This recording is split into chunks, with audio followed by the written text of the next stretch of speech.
मालिक साहब मोहम्मद अकरम पापड़ सर 50 रुपये सर दिहाड़ी तो 600 700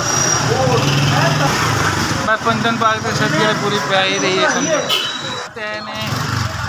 4000 देता माल मकान 3000 लेते हैं सुबह की टेंशन लगी हुई मकान में ताला लग जाना कारोबार बिल्कुल नहीं ठप होया है ये सारी टेंशन है ही सारी बनी हुई है सुबह बच्चों का की बनेगा तो साडा की बनेगा अल्लाह ही देखेगा जब बंधन पा के छुट्टियाँ करेगा अच्छे उन्होंने अगे दुआ करने सरकार के कोई जो बेहतर करते हैं बच्चों का रिजक इस पापड़ा कमा रहे हैं मैंने तो दिल का अटैक होया है मजबूरियां ने की कर सकते हम बच्चों की खातर पापड़ी बेचने पाए तो बेचा ही सकते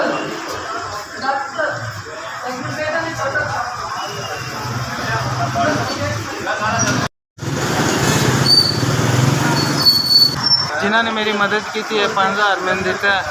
अल्लाह करे उन्होंने बच्चे खुश रहन माँ प्यो खुश रहे भैन भरा खुश रहन वो खुद भी खुश रहन उन्होंने कोई दुख ना आए कोई तकलीफ ना आए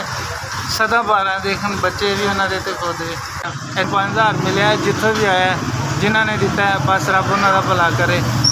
मेरी मजबूरी सी मुश्किल हल उन्होंने कर दी है बस अल्लाह उन्होंने बहुता दे जिन्ना भी हो एवं तफीक करते रहन सारे SPS मेहरबानी।